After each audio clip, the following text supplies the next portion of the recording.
So last time we finished the appendix vermiformis, colon, rectum, right? And also talked about development, except for the liver and pancreas. So I just don't know. Oh, okay, I understand because yeah, okay. So this is what is coming: gallbladder, liver, pancreas, plus their development. So let's start with the gallbladder then, 56.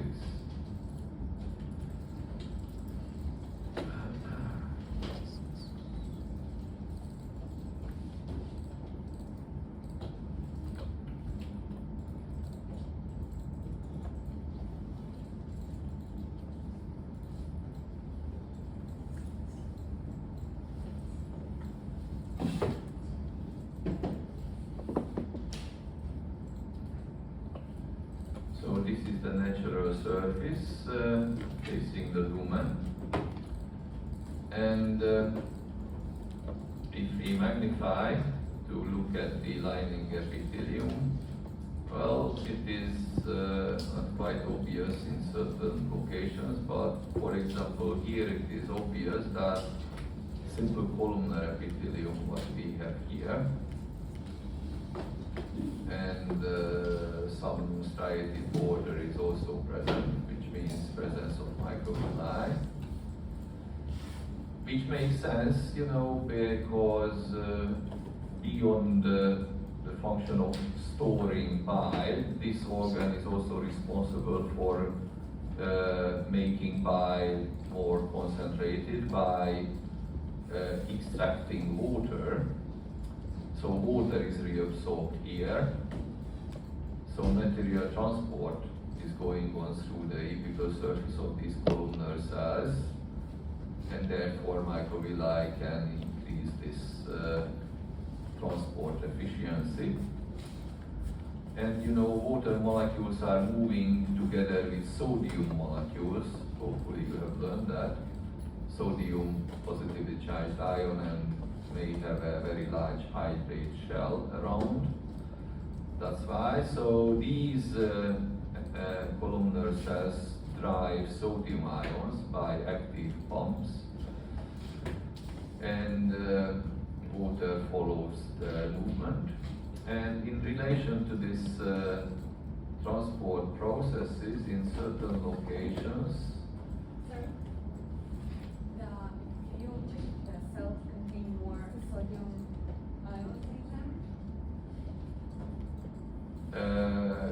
so sodium ion drags water molecules. They move together.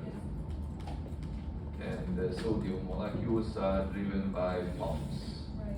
So here we just have more sodium pumps. Yes, because this is a specific task here. And so what I would like to add, or at least demonstrate, if I can. In certain locations, at least, you can see some dilated spaces between epithelial cells.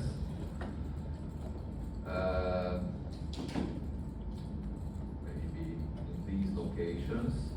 And that's not always artifact.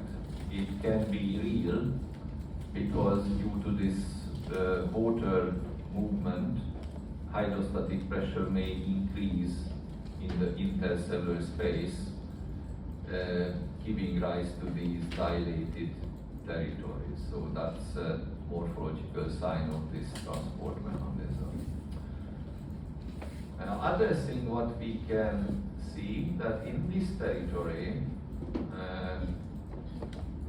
in the right side of the section, if you look at the lining epithelium, you may find some goblet cells. But elsewhere, these goblet cells are missing.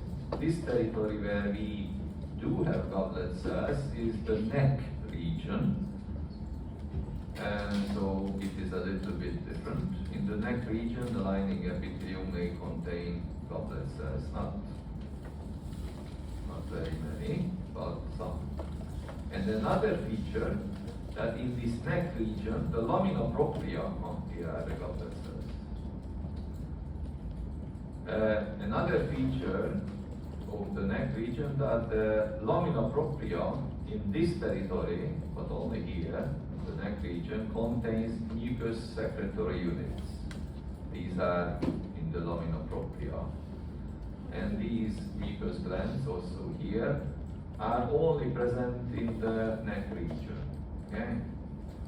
Elsewhere, lamina propria lacks those mucus glands.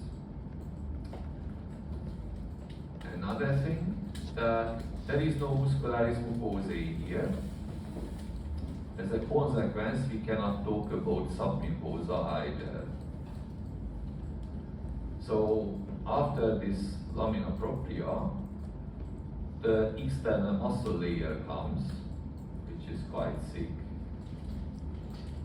composed of entirely smooth muscle, and it has multiple orientations. And the outermost layer is adventitia, and not subserosa and serosa, because this sample was taken from the territory which faces the liver, so faces the bare area of the liver. So that's why this is adventitia. But how do we know this? The reason why we know this, that this is adventitia, that we can see these structures, kind of ducts, which are lined by a simple cuboidal epithelium, typically very darkly stained nuclei in these epithelial cells. These ducts are called duct of Luschka, Luschka,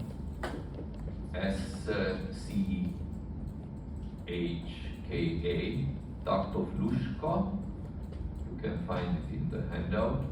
These are remnants of bile ducts, embryological remnants of bile ducts. And we know that these ducts of Luschka are only present in the adventitia of the gallbladder. So this is how we know that this must be the adventitia.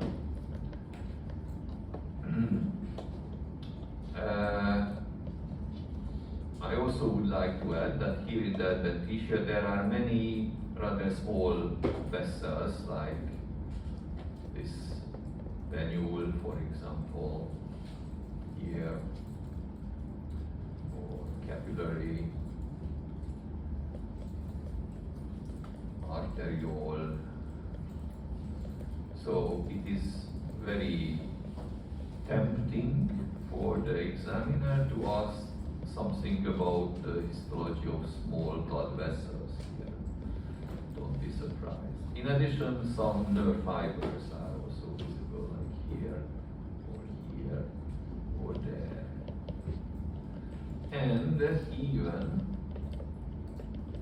in longitudinal view, peripheral nerve, and I think even ganglion cells are somewhere. Here we are, for example. So, ganglion, this is a typical ganglion cell with basophilic cytoplasm, euchromatic nucleus, and this dark spot is the nucleolus inside. This is also a ganglion cell, but in this case the nucleus is not in the plane of sectioning. This is also a ganglion cell, this is also, and that is also. Obviously this is parasympathetic ganglion because of the location. Nerve bundle, okay? So some nervous tissue is detectable here, obviously.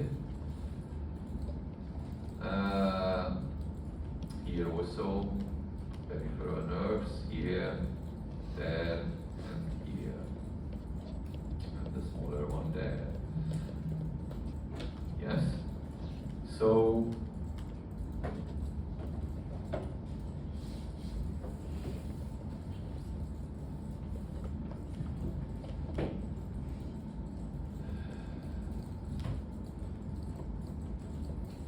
and one more thing, what we should mention here, that in certain locations, the mucosa invaginates, like here.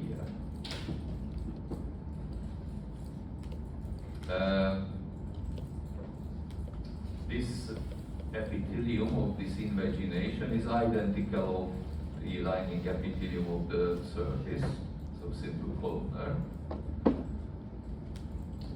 And you can see this in longitudinal view now, but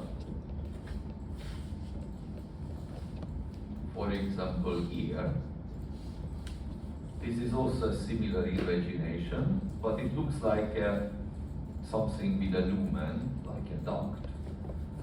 And it is not obvious that this lumen has connection with the lumen of the gallbladder, but it has. The only thing is that the connection is not in the plane of sectioning. So this is the same lining epithelium here, then on the surface, which proves that this is just an invagination of this surface epithelium. Such invaginations are called Rokitansky-Ashov sinuses or Rokitansky-Ashov diverticula. Rokitansky and Ashov are two names, two pathologists. One of them is German, the other one works in Vienna, Austria. So these structures are named after them.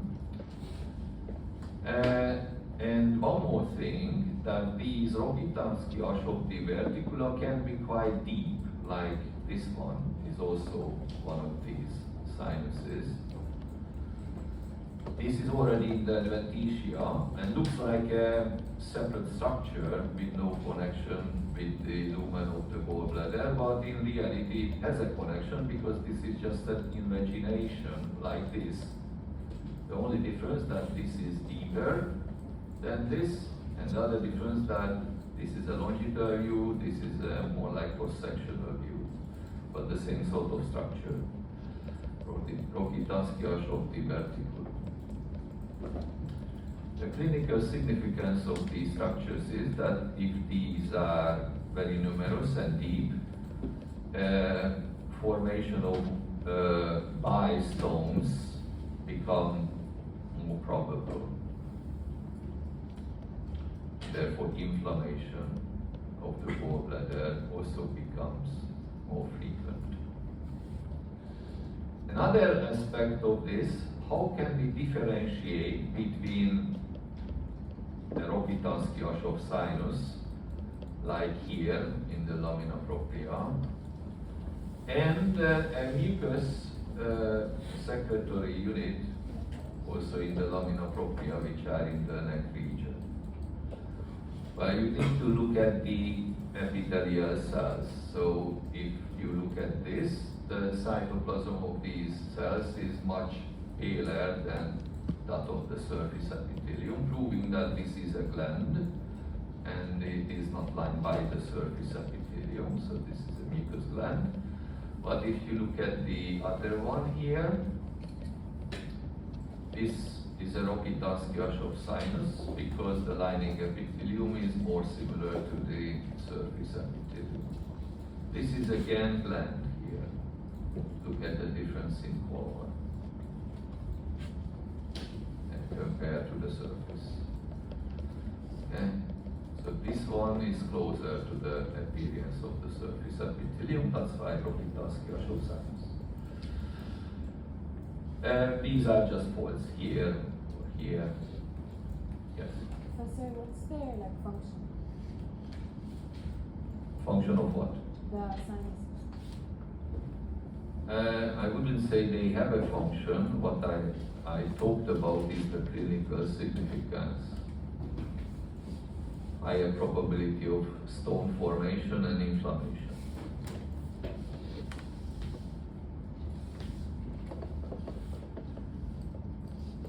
Okay. Keep on.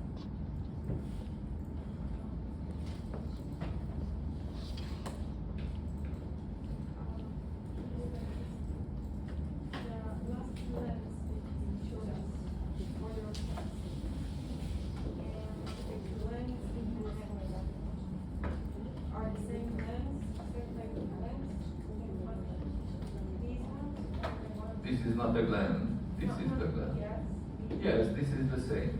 This is still the neck region. Probably this is the end of the neck region because beyond this point I cannot see because gland is the lamina propria. Oh, maybe here some still.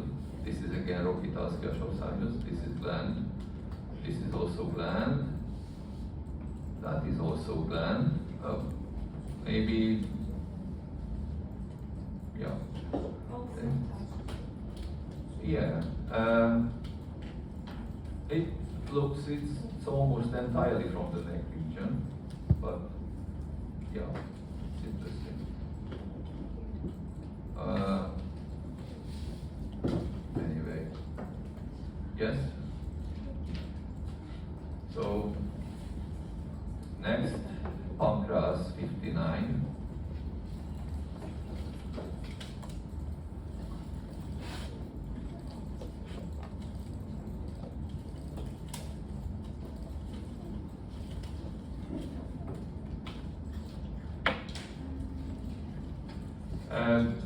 Maybe the solution, what we just found that the presence of goblet cells are more characteristic in the neck region. I would say they are only in the neck region, but these the mucous glands in the lamina propria can be outside the neck region as well.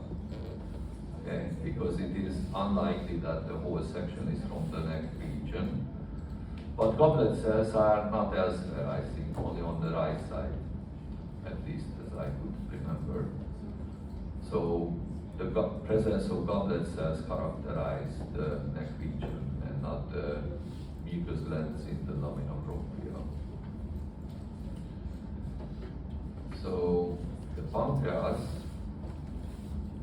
is partly exocrine, partly endocrine, and if you magnify, you can find such island-like territories like this or like that, which belong to the endocrine pancreas and named after a medical student called Langerhans. So these are the islands of Langerhans. He was a medical student, and while he was working as a medical student, discovered these structures. That's why the name. And these darker structures are secretory units which belong to the exocrine pancreas. The exocrine pancreas produces digestive enzymes, and the endocrine pancreas produces hormones. Let's talk about the endocrine pancreas first. There are three major cell types here which produce three major hormones. And these cells have inhomogeneous distribution inside the Langerhans island. In the central region, well, we cannot distinguish these cells with hematoxin staining, but with immunohistochemistry we can, so that's why we know this. So in the central region, we usually have just one cell type, the so-called beta cells or B cell, and these cells produce insulin. And insulin decreases blood sugar level. And insulin resistance is related to type 2 diabetes. Because these beta cells occupy the central region practically entirely, and no other cell types here. This central part is called homocellular region. The peripheral part is called heterocellular region because here we have two major cell types at the periphery in the heterocellular region. Alpha or A cells, and the other one is delta or D cell. Again, we cannot distinguish them here. Alpha cells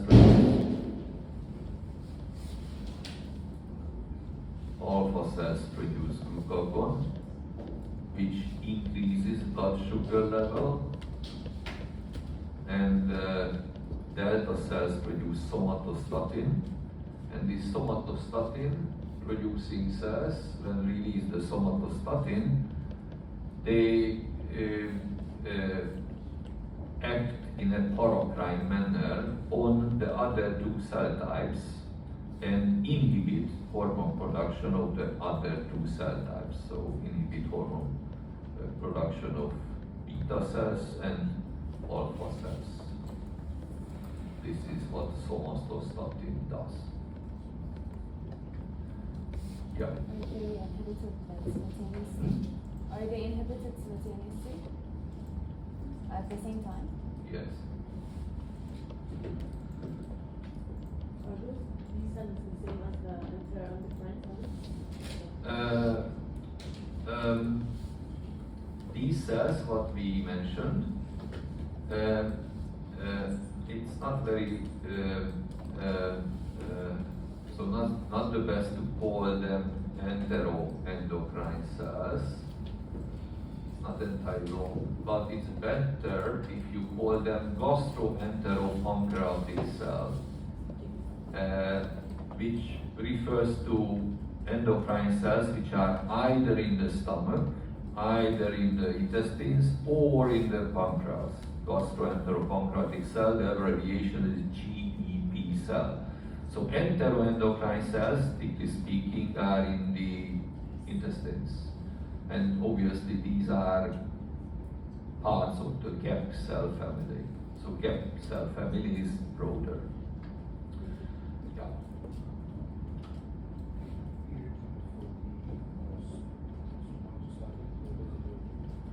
Inhibits the other two major cell types. And obviously, although we cannot really see that there must be capillaries around these hormone producing cells which have fenestrated endothelial lining to receive the hormones. Okay, now let's look at the exocrine pancreas, which is composed of secretory units, basically, like this. And maybe an even better example somewhere else.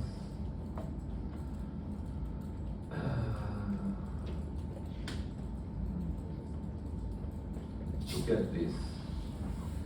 So these nuclei are nuclei of secretory cells which produce different digestive enzymes. And one characteristic staining property is important here. These secretory cell cytoplasm has a specific staining property that lumen is somewhere here, not really visible. So this is the apical part of the cell, which is eosinophilic. The cytoplasm in the apical region is rather eosinophilic. But in the basal region, it is rather basophilic, so not homogeneously stained. That's because, obviously, in the apical region, enzymes are accumulating before release. Enzymes are proteins which attract the eosin. And in the basal region, we have relatively higher concentration of RNA relative to protein concentration, and RNA attracts the hematoxylin dye, so that's why this area is rather basophilic. Obviously, this basophilic territory is where the synthesis is going on, but the storage is mostly in the apical region. So this is characteristic for the pancreas. Some people the pancreas with the parotid section. The reason probably is that the exocrine pancreas regarding staining property is very similar to the serous secretory unit, and the parotid gland exclusively contains serous secretory units, no mucous secretory unit inside. But this characteristic inhomogeneous staining property of secretory cells is characteristic only for the pancreas. This is not seen in the parotid gland. There, secretory cells have a uniform basophilic staining.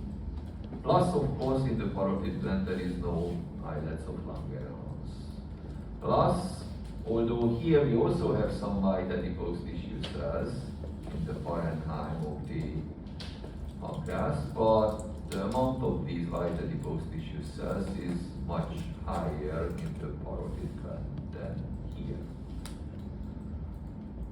Yeah.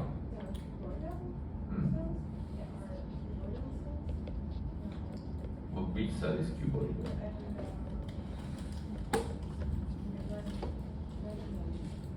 The secretory cells are cuboidal.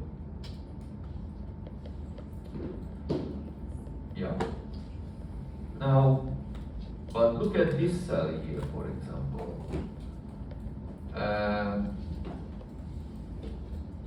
Or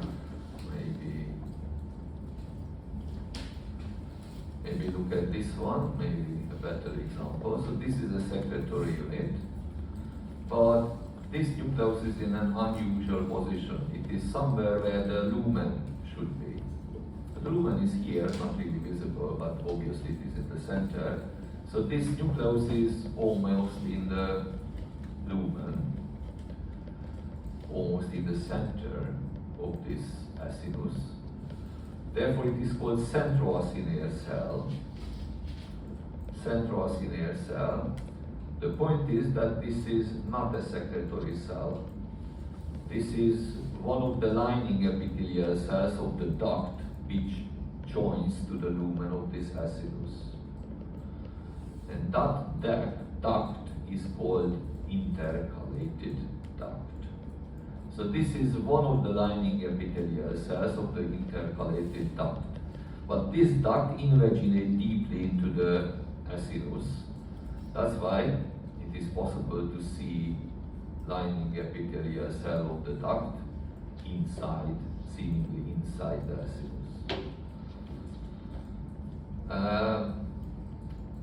So let's talk about the duct system. Can you see, for example, this one? This is again an acinus here. And you can see here more centroacinar cells. These two may be considered to be centroacinar cells. But here you can see some more, which are other lining epithelial cells of the intercalated duct. This is a kind of longitudinal view of the initial portion of the intercalated duct, which connects to the lumen of the acinus. So this is the smallest duct. I'm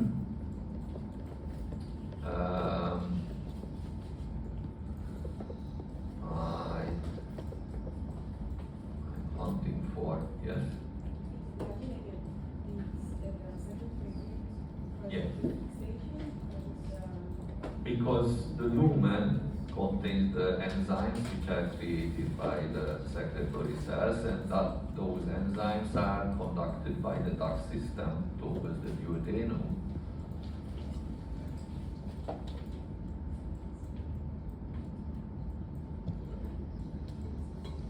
So pancreatic enzymes eventually go to the duodenum together with the bile duct.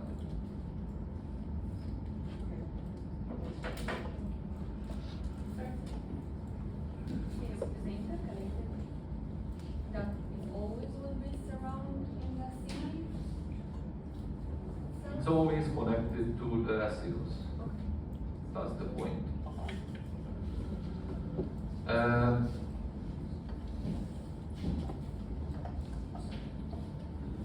Can you see this sort of duct here?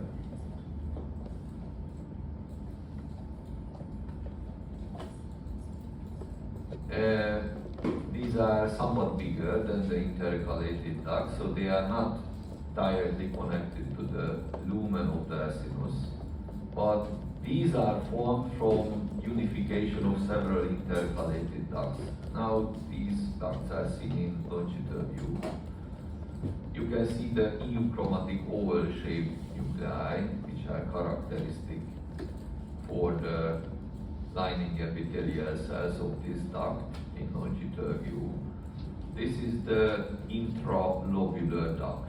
The continuation of the intercalated duct is called intralobular duct. It is called intralobular because it is still inside the lobule. So the parenchyma here can be divided into lobules, and this duct is inside one lobule, that's why intralobular. You can see that, for example, here connective tissue septae are present, separating the parenchyma into units. These are lobules, like this or like that. So we can distinguish intralobular duct. No salivary, no striated duct, okay? That's for the salivary glands only. Here, after intercalated duct, we have intralobular duct. And several of these intralobular ducts will form an even bigger duct, which are within connective tissue septae. So they have interlobular position. So you can see, for example, interlobular connective tissue septum here, but still I cannot find the duct. They should be somewhere.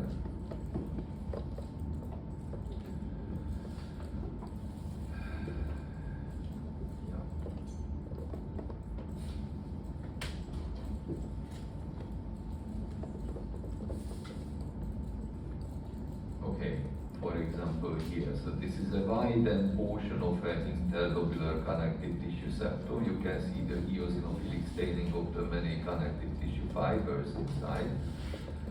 And within this connective tissue septum, you can see this bigger duct, which is called interlobular duct. This lining epithelium here is even higher. This is already very high simple cuboidal or even simple columnar epithelium typically. So this is the interlobular duct, but we don't call it excretory duct here in the pancreas. Okay, so in the pancreas we have intercalated, intralobular, and interlobular ducts. Here you can also see this simple columnar epithelial lining of the interlobular duct.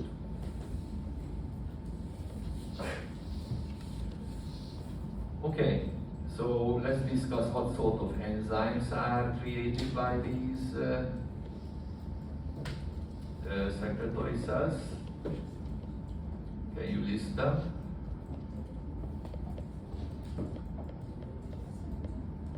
Trypsinogen to cleave proteins. Then what else? Alpha amylase to cleave carbohydrates, lipase to cleave lipids, then ribonucleases, desoxyribonucleases to cleave RNA and DNA. So basically, enzymes created for each kind of chemicals what we eat to be able to cleave those chemicals.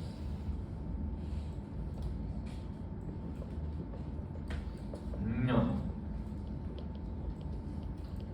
So that was the pancreas. Can we go on? Yes? Other, like, these are the reddish colors, peripheral. Are these cells? Sorry, I cannot hear you. Are the reddish color in the Here? Here? Yeah. Are these cells? Okay, this is again connective tissue septum, and inside you can see plenty of ducts. It's a good territory actually. Thank you for holding my attention. So all these are interlobular ducts. It's a good territory, yeah. Very many are here. Okay.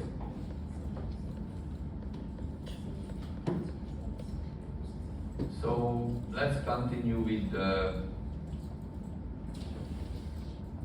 liver. We have several liver sections. Let's start with number 57, which is pig liver. We have human liver as well, but we start with the pig liver because the structural organization is better visible in the pig liver than in the human liver, although essentially the organization is the same in humans as well, but here it is better visible, so that's why we start here. And this is the only natural surface here in this section, so this is the outer surface of the liver, and other edges are artificially cut. So if you magnify this natural surface, we can see this connective tissue capsule which surrounds the liver. And over this surface, at least in some locations, for example, here you can see a simple squamous epithelium, which is the mesothelium, which is a sign of peritoneal coverage. In many other locations, we lost the mesothelial cells, but during sectioning, but in certain locations, they are still here. This connective tissue capsule is called Glisson's capsule, capital G, this is an author's name. And the presence of mesothelium, at least in certain locations, proves that this sample is not from the bare area of the liver, but from an area where peritoneum was present.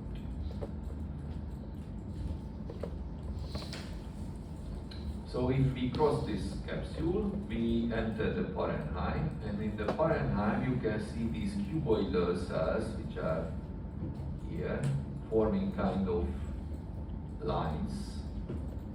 These are the hepatocytes or liver cells.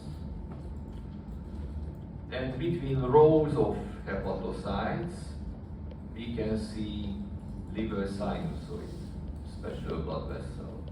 You can see red blood cells here and there. Now, let's look at these hepatocytes, their cytoplasm. Maybe another location is better.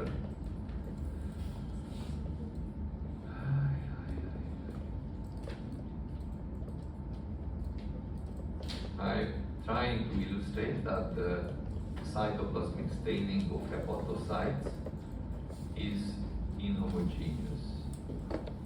So for example here, there are rather pale stained areas in the cytoplasm. There are also rather eosinophilic areas and rather basophilic areas. How can we explain this? This is within the same cell. Now the pale stained areas are the glycogen stores. Glycogen is stored in hepatocytes. This is one of the major functions of the liver cells. And glycogen, being a carbohydrate, was lost during the routine microtechnical procedure when we applied formalin as a fixative. The eosinophilic territory can be explained by another function of the hepatocyte, namely that hepatocytes produce important plasma proteins, proteins for blood plasma. The most abundant protein in the plasma of blood is the albumin. And obviously these proteins are accumulated here in the eosinophilic territory before release, and eosin bound to these protein molecules. And basophilic territories are also present, where obviously the RNA concentration is high. So it means that these are the territories where protein synthesis is going on. Okay.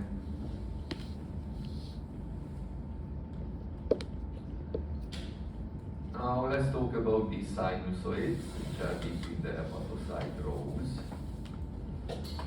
You have difficulty to find many endothelial cells. You can find some, for example, here is one. This is probably another endothelial cell nucleus. This is another one, squamous heterochromatic. But they are very rarely seen. This is primarily because this lining endothelium of the sinusoid is discontinuous, meaning that there are gaps between endothelial cells, or in other words, endothelial cells are relatively far from one another. And this type of endothelium, the discontinuous, is important here because across the whole of the liver sinusoids, a high rate of macromolecular transport is going on. And without these gaps between endothelial cells, macromolecules wouldn't be able to cross the wall of the sinusoid. Generally speaking, we have discontinuous endothelium in organs where either a high rate of macromolecular transport and or cellular transport is going on through the wall of the sinusoid.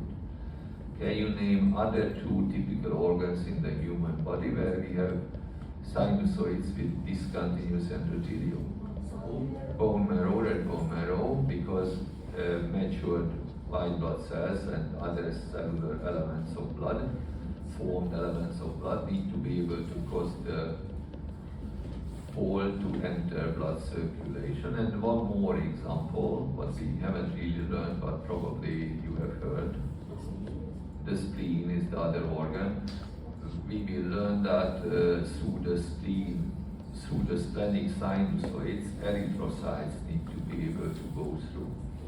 So that's the explanation there. Okay. Now, the parenchyma of the liver can be divided into classical hepatic lobules like this. Usually look like this, in the center of which we have a blood vessel called central vein. Now, these connective tissue septae separate neighboring lobules, okay?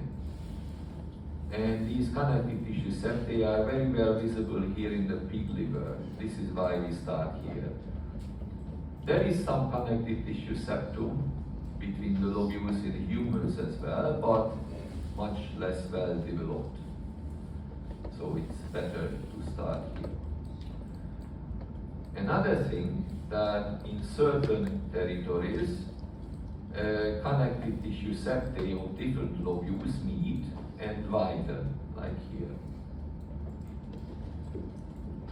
These widened territories of connective tissue septae at corners of the lobules are called portal triads. Portal triads. Triad, as the name suggests, number 3.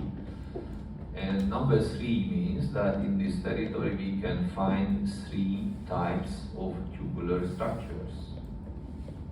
Not 3 pieces necessarily, 3 types. What are these?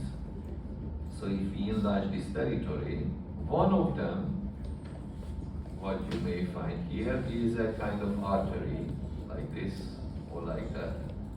This is called interlobular artery. Interlobular artery. Another structure is the interlobular vein. Interlobular vein. And the third type of structure is look like this. It is lined by simple cuboidal epithelium. This is the interlobular duct. This is where bile is flowing. So interlobular artery, interlobular vein, and interlobular duct. 3 types of tubular structures in the portal triangle. And at this point we need to discuss how blood circulation is inside the liver. You have heard that 2 major blood vessels bring blood to the liver. Which ones? Proper hepatic artery and portal vein. But the blood, the type of blood which is brought by these 2 vessels are quite different. Because the portal vein brings oxygen pure, carbon dioxide rich, nutrient rich, and toxin rich blood to the liver. In contrast, the hepatic artery proper brings oxygen rich, carbon dioxide pure, nutrient pure, and toxin pure blood.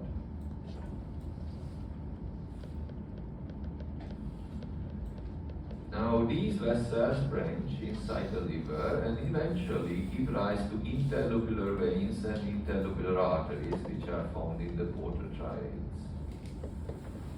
So the interlobular arteries eventually, I don't know which, but one branch of the hepatic artery proper. And the interlobular vein is actually one branch of the portal vein. Blood flow from here may have 2 directions.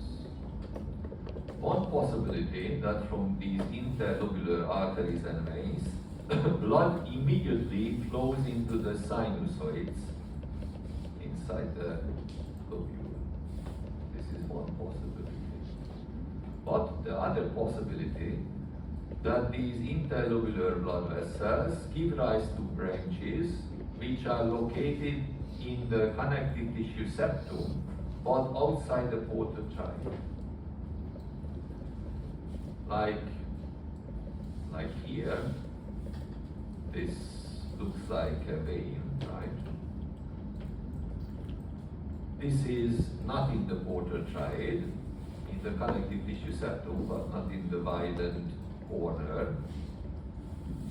So this kind of location suggests that this must be a perilobular vein. So a vein in the connective tissue septum, but outside the portal triad is called perilobular vein. Similarly, perilobular arteries are also present, which are branches of the interlobular artery. Okay. And the next step for blood flow, that from perilobular vessels, blood flows to the sinusoid. So, repeating it, from interlobular vessels, blood may flow directly to the sinusoid, or may flow first to the perilobular vessels, and from the perilobular vessels will flow to the sinusoid. So eventually, both kinds of blood will end up in the sinusoid. And that's the first location where the 2 kinds of blood will mix, because up to this point, the 2 kinds of blood are carried in separate systems of vessels. Go to the sinus Or first go to the perilobular vessel, and from the perilobular vessel goes to the sinus. Inside these sinusoids, you can see these sinusoids converge towards the central vein. So the next named vessel after the sinusoid is the central vein. And from several central veins, another section is better for this, but from several central veins, blood is collected to the so-called sublobular vein, and eventually these sublobular veins will unite and somehow form the hepatic vein through which all blood leaves the liver. So this is the blood circulation. Yeah? After the central vein, blood from several central veins unite in one sublobular vein like this, and from sublobular veins to hepatic vein.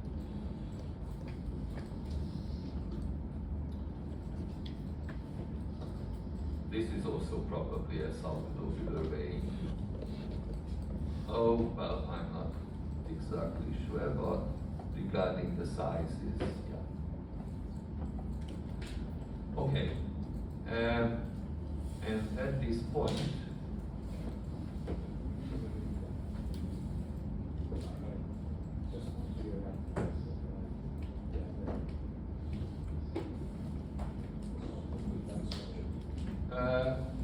well, this is a portal triad, but inside you can see hepatocytes and sinusoids. That's a funny thing, because you know the plane of sectioning goes through these structures, because it means that the tissue containing hepatocytes and sinusoids is bulging into the connective tissue, and when we chop it by the plane of sectioning, it appears like an island inside the connective tissue septum, but in reality it's not an island, it has connection with the rest of the body.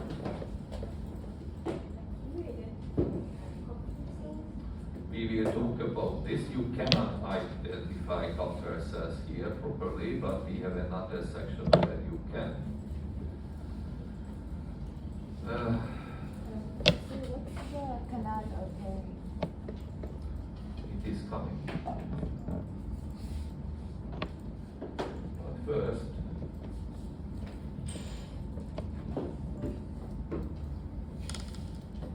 I will show you a drawing.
This is the one.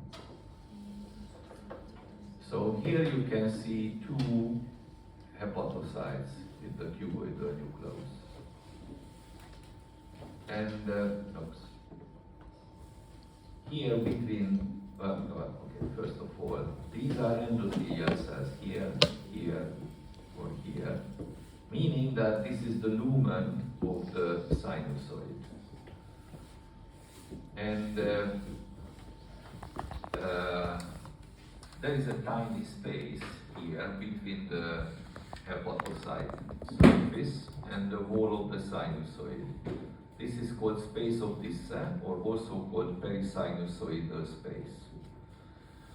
And you can see that this endothelium is discontinuous. There are gaps between cells, which means that the plasma of blood can flow into this space of descent, but blood cells cannot go there.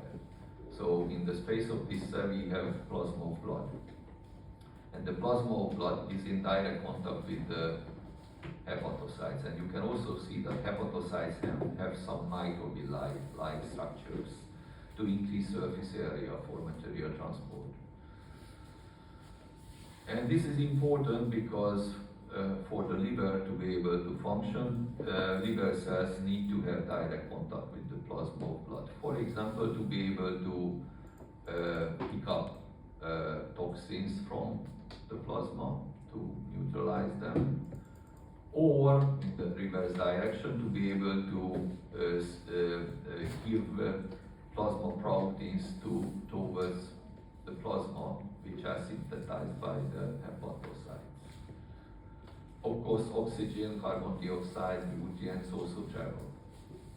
So it makes it very crucial for the function of the liver to have this direct contact between the liver cell and the plasma of blood. In the space of this cell, these line-like structures represent reticular fibers, which are there in small quantities normally. The problem is when under pathological situations, these reticular fibers accumulate, which is, for example, happening if somebody consumes too much alcohol, because here in the space of this cell it is not represented, oh, it is represented. There is a special cell type which lives here called Ito or Ito cell. It was named after a Japanese researcher. Originally these cells store vitamin A, but for example, due to alcohol, these cells transform themselves to fibroblast-like cells and produce molecules for reticular fibers, so amount of reticular fibers will increase. And the problem is that if the reticular fibers increase very much in the space of this cell, then the plasma of blood will no longer be in contact with the liver cells, which interferes with the functions of the liver. So that's a deadly disease. This is the liver fibrosis. Okay, now another thing that here between two liver cells there is a kind of tubular structure which is seen here in cross section. This is called bicanalicus, or here, bicanalicus. This is where the bile is secreted too, because the bile is produced by hepatocytes, that's the exocrine product of the hepatocyte, and the bile is released to here to this bicanalicus, which is a tubular structure, but the interesting point is that a bicanalicus doesn't have any epithelial lining. The wall of the bicanalicus is given only by the cytoplasmic membranes of the neighboring liver cells.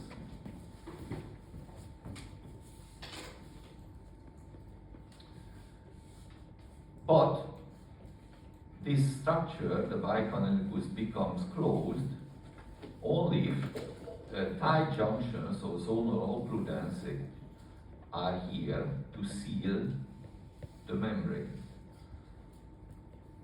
You know, these tight junctions, kind of intercellular junctional complexes, can create diffusion barrier.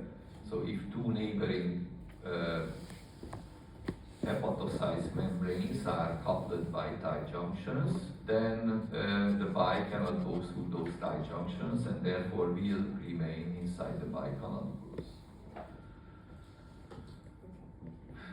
But in certain pathological situations, these tight junctions may break up. For example, if a bile stone is formed, blocking outflow of bile, increasing the hydrostatic pressure of bile inside the bicanalicus, because bile is produced but cannot flow out. And this hydrostatic pressure can break up the tight junctions. And it will result in a direct connection between the bicanalicus and the space of this cell, and from the space of this cell to the lumen of the sinusoid. So essentially, in this case, bile can flow into blood circulation. And by the close gemgitis, a yellowish color of the skin.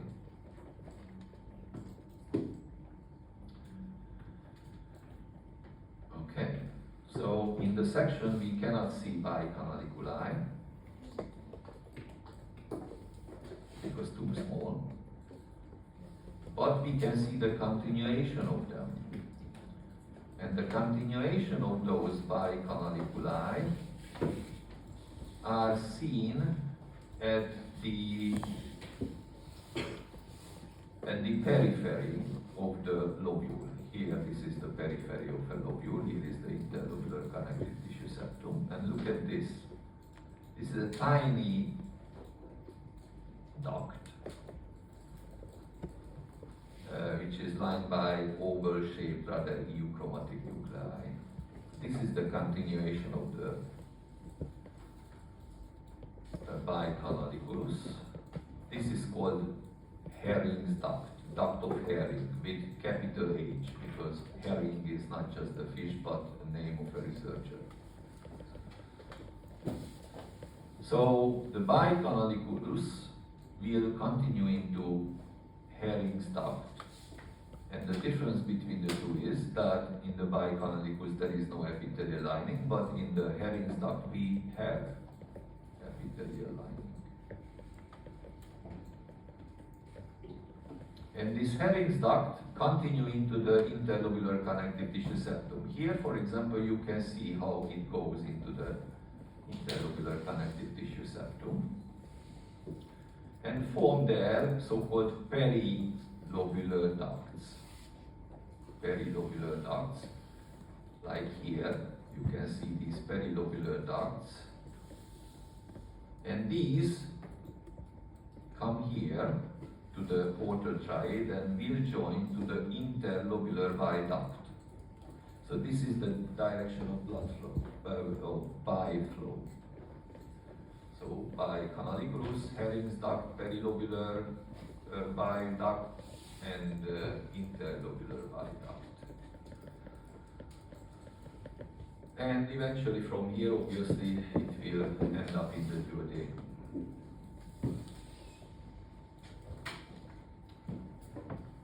Yeah. All the ones with the elongated nucleus or the Herring duct?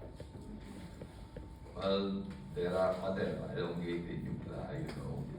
This one obviously not one of those because this is heterochromatic. This must be a fibrocyte. Even endothelial cell nucleus is also elongated, but again squamous. Like this is also fibrocyte, but this is endothelial. Yeah. So, lining epithelium of the Herring's duct and perilobular duct have euchromatic nuclei.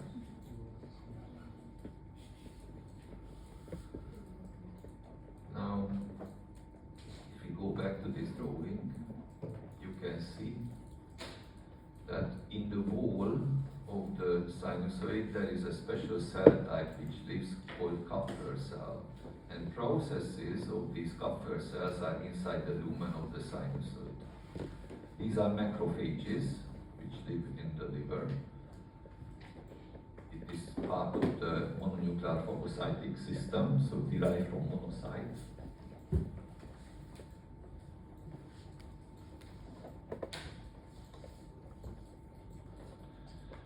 We cannot identify them with hematopsin and eosin staining, but we can with different techniques. So I would show you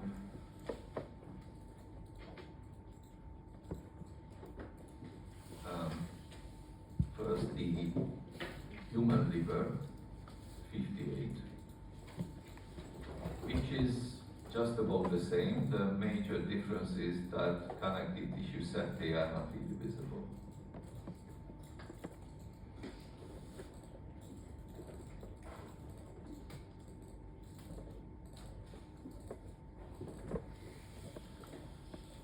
So you can see the Grisson's capsule here again. Some mesothelial cells remain on the surface. Underneath the Grisson's capsule we have the parenchyma. You can see the liver cells again with cuboidal nuclei and with inhomogeneous cytoplasmic staining between rows of hepatocytes, sinusoids. It discontinuous endothelial lining. And what is more difficult here to find the borders of classical hepatic lobules. You can see the central vein like here, and you can more or less feel that this is probably where the connective tissue septum is, the border of this lobule. But as I said, the connective tissue septa are not so well developed in the pig liver. Of course, there are portal triads as well. So the same sort of structures are visible. This is perilobular duct, for example. Also here.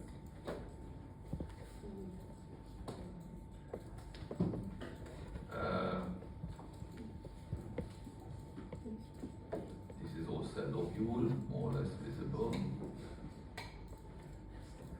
And this must be a portal triad here. So this is interlobular duct. Then this is looking like interlobular vein. Well, interlobular artery, maybe this.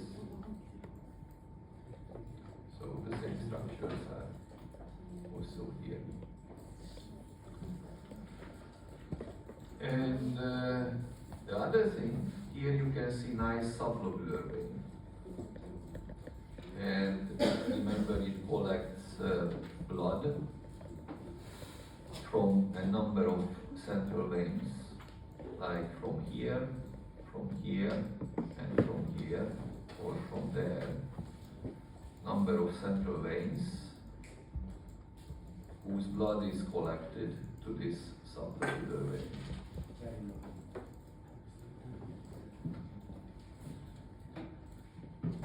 Okay.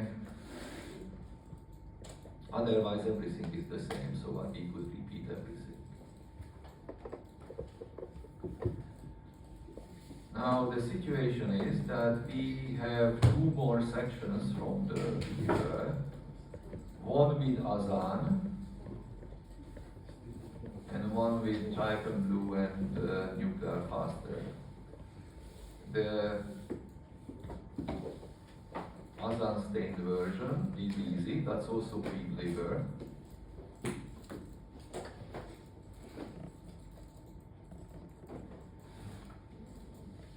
And as you know, azan stains collagens in blue, cell nuclei and cell cytoplasm in reddish color. So the advantage of this staining technique here, that the connective tissue septa of this pig liver is even better visible because they become distinct in color. They become blue because of the collagen fibers in these connective tissue septa. And this is one classical hepatic lobule, inside which in the center we have the central vein, for example. Of course, portal triads like here also present. So this is probably an interlobular artery. This is an interlobular duct. And well, I'm not sure, interlobular vein is not very well visible here. Maybe this one. So the interlobular duct, you know, it has cuboidal lining epithelium. Vessels obviously have squamous epithelial lining endothelium. Otherwise, everything is the same. So here again, look, interlobular viaduct, interlobular vein, probably, and interlobular artery is questionable. It's not really visible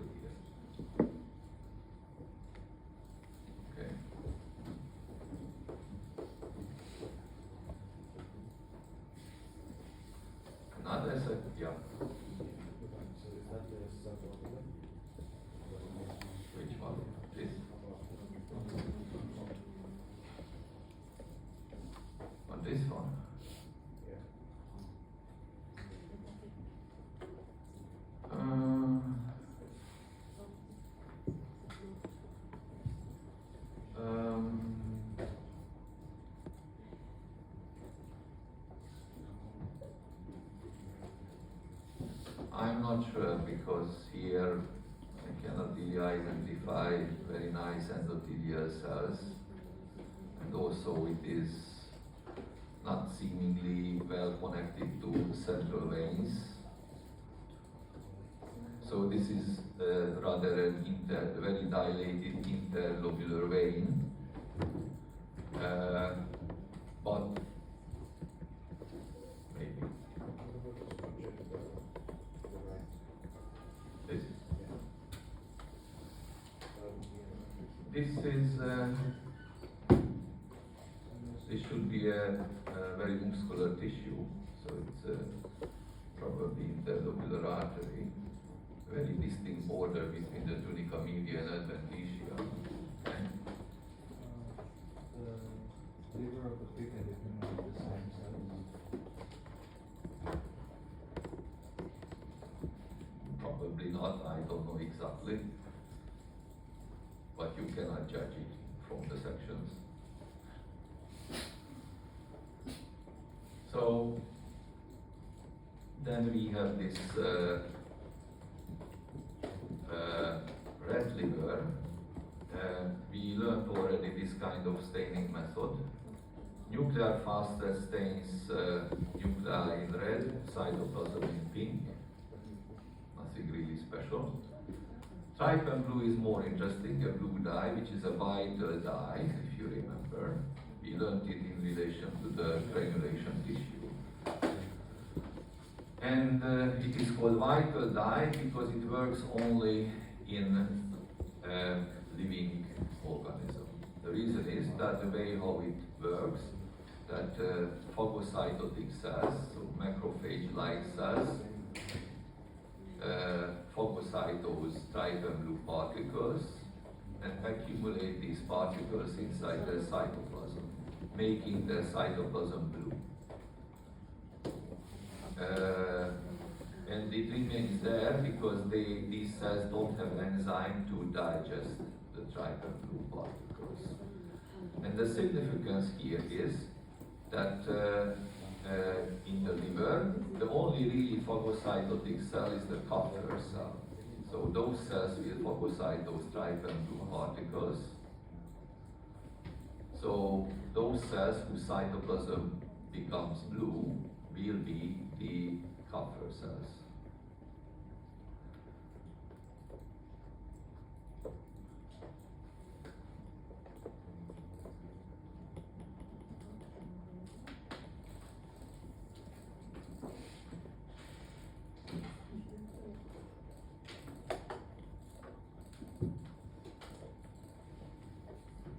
So connective tissue setae again very underdeveloped, just like in the human liver. But you can see central vein like this. But the point is different. The point is that you can see cells with bluish cytoplasm, like here, or like there, or like there.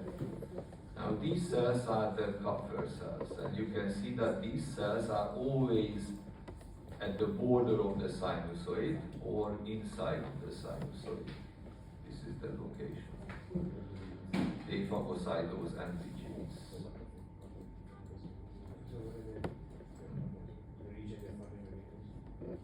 Kupffer cells are either in the wall of the sinusoid or inside the lumen of the sinusoid. And these cuboidal cells are the liver cells.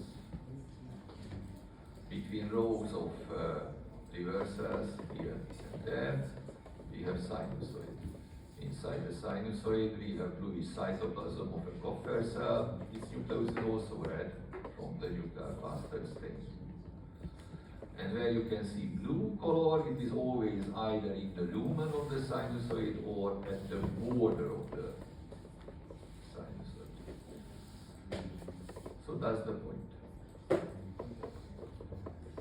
And finally, we need to discuss very briefly the development of the organs, what we dealt with today. I try.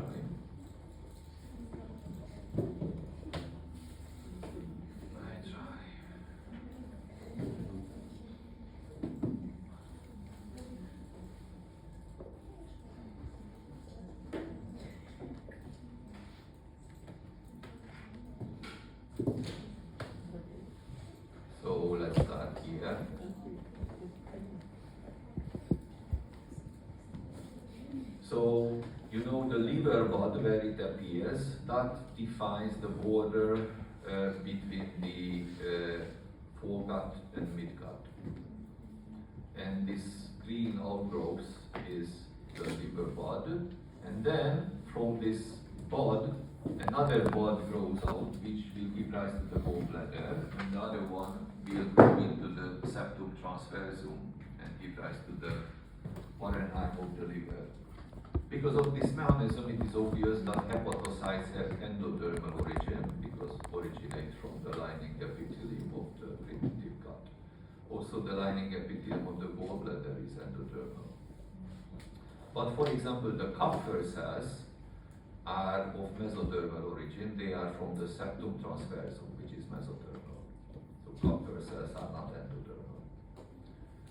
They migrate into the liver bud. And in addition to all this, a ventral and a dorsal pancreatic bud appears at this region, to primordium of the future pancreas. This is weak form. Then the structure will rotate as the arrow suggests, and this ventral pancreatic bud normally will be brought underneath the dorsal pancreatic bud, something like this. In the meantime, you can see that these connections